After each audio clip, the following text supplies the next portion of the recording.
Майк, наверное, мы могли бы прыгнуть немного вперед, и я бы мог спросить, что реально будут испытывать люди, когда происходит солнечная вспышка. Нужно ли людям уходить внутрь? Следует ли людям убедиться, что в какой-то момент вы говорили, что нам следует быть очень очищенными, и что влияния во многом будут зависеть от того, насколько чистым будет наше тело в тот момент. Кори, да, я имею в виду, аналогично тому, как мы видим сумасшествие конца времен, возникающее у людей по мере усиления энергии, оно не коснется людей, проделавших внутреннюю работу.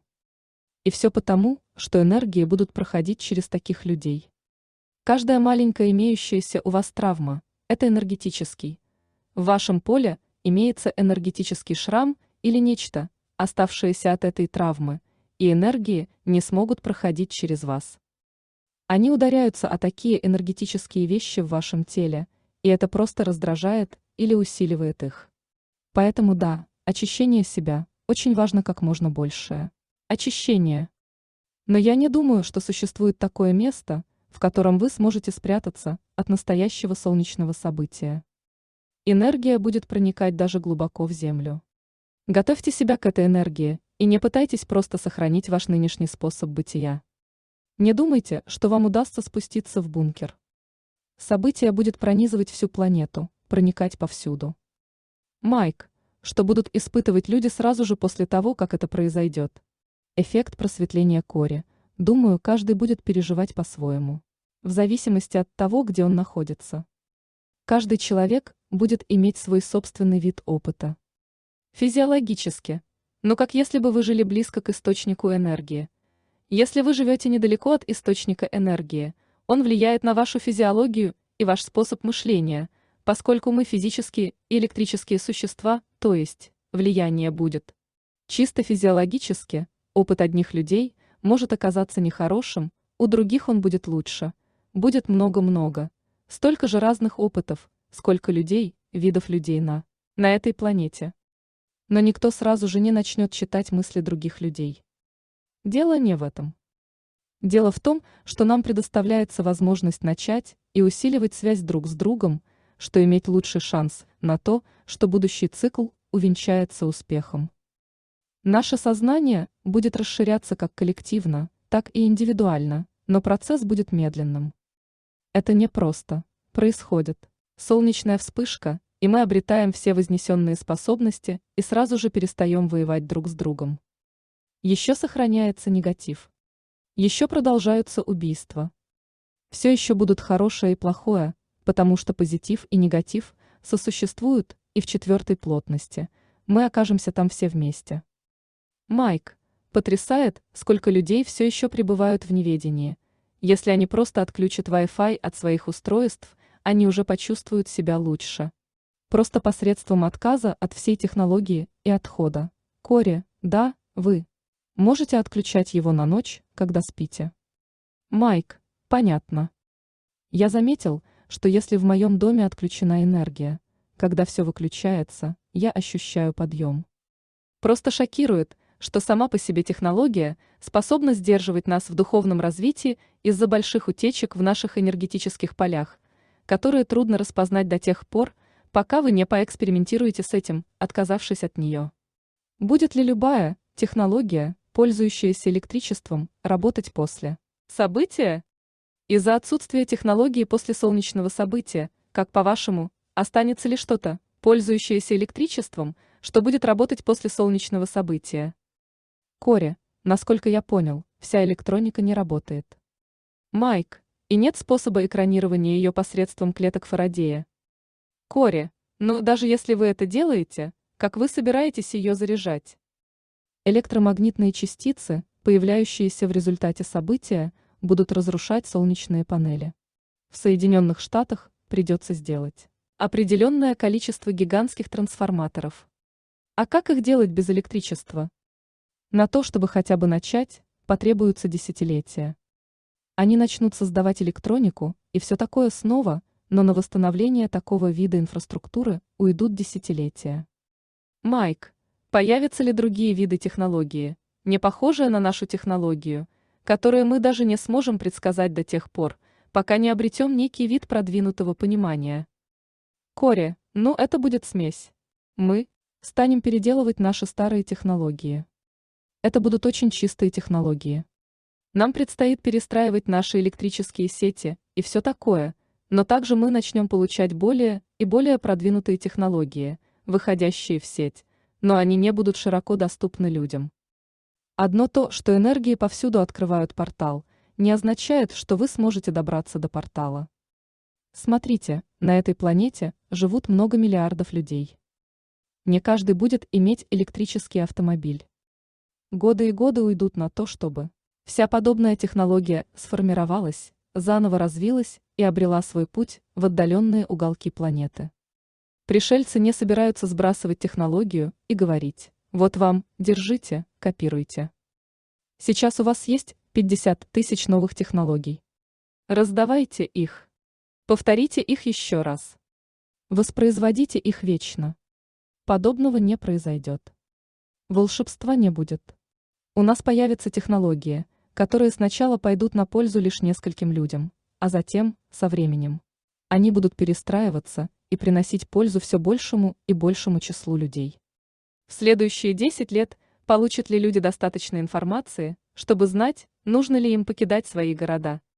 Майк, как по-вашему, в следующие 10 лет настанет ли такой момент, когда люди обретут достаточно указаний на то, большой их город или нет, и что им следует уезжать из того места, где они сейчас живут? Или после солнечного события нам так или иначе придется уходить, если наш город слишком перенаселен? Кори, я имею в виду города. То есть, когда происходят подобные события, люди паникуют, начинают воровать друг у друга, мародерствовать и все такое. Поэтому есть причина. Я знаю, что это ужасно. Многие люди просто не могут уехать из города. Вам нужно иметь план отъезда и место, куда вы можете уйти. Если у вас нет плана, то когда свет погаснет, вода больше не будет накачиваться, а запаса пищи из продовольственного магазина хватит всего на несколько дней. Такая ситуация – результат ваших собственных действий, если вы знали обо всем этом, отказались готовиться или оказались слишком напуганными, чтобы детально продумать подготовку. Вы приняли такое решение. Майк. То есть, полагаю, когда вы говорите план выхода, вы имеете в виду покинуть город и отправиться в сельскую местность так, чтобы там было немного людей, которые потенциально могли бы прийти и попытаться забрать вашу пищу или сделать что-то в этом роде. Кори, лучше всего иметь подготовленное место, где у вас есть пища и хранятся запасы, даже если вы собираетесь вместе. Люди говорят: я не могу позволить себе 5 акров земли и все необходимое для выживания. Ну, вы собираетесь вместе, скажем, 4 или 5 семей, покупаете небольшой участок земли, и вы готовы. Это единственное, что вы реально можете сделать. Конечно, появятся инопланетяне и будут пытаться помочь, привносить технологии и все такое, но многие люди окажутся травмированными и отнесутся к инопланетянам с подозрением. Поэтому пришельцам следует подходить к нам надлежащим образом. Но будет период времени, когда мы окажемся предоставленными самим себе. И даже когда инопланетяне и другие люди попытаются прийти и помочь нам, на доставку запасов и формирование инфраструктуры потребуется какое-то время. Я знаю, что это факт. Я служил в охране штата Техас, имел сертификат Федерального агентства по чрезвычайным обстоятельствам и отвечал за последствия ураганов и других стихийных бедствий. Объем подготовки, которая скрывается за реагированием, потрясающий. И раз за разом во время ураганов мы видели, что обычный человек оказывался полностью неподготовленным и попадал в очень опасные ситуации. Ответственность за подготовку полностью ложится на вас. Приведет ли солнечное событие к сдвигу полюсов? Майк, когда происходит солнечное событие, меняет ли оно магнетизм Земли? Это когда происходит сдвиг полюсов? Кори, да? Оно реально изменяет электромагнитное поле Земли. Солнечное событие вынуждает Землю наклоняться на оси, а затем возвращаться, создавая все виды разрушительных волн и паттернов погоды, провоцируя хаос. В одних частях мира будут пугающие снежные бури. В других случатся сильные дожди и наводнения. В результате произойдет опустошение планеты. И когда планета выровняется, вода вернется назад в бассейны океана, люди придут и увидят другую.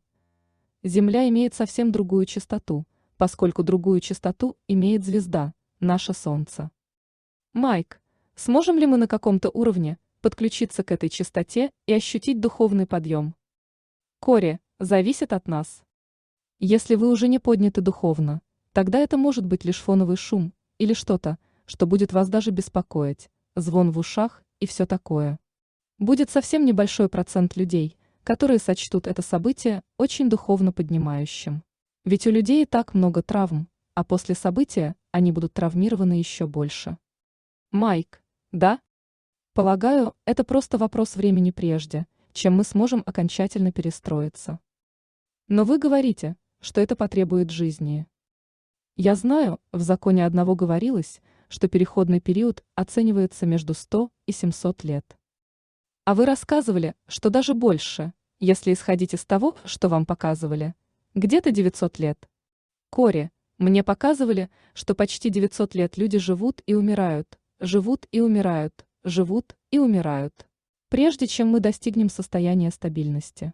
Майк.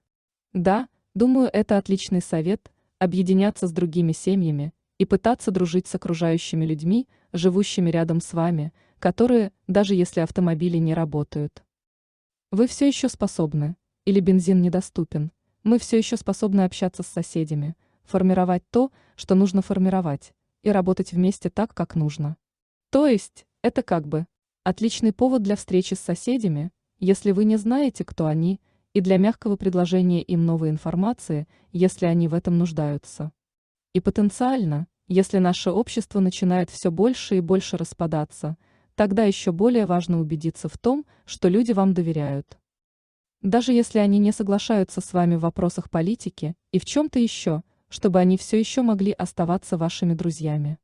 Кори, да, и вы вовсе не обязаны рассказывать людям о большой, пугающей солнечной вспышке, инопланетянах и все такое. Вы просто можете сказать: «Эй, послушайте. Мир сходит с ума, не так ли?» Вы видите, что происходит с Китаем.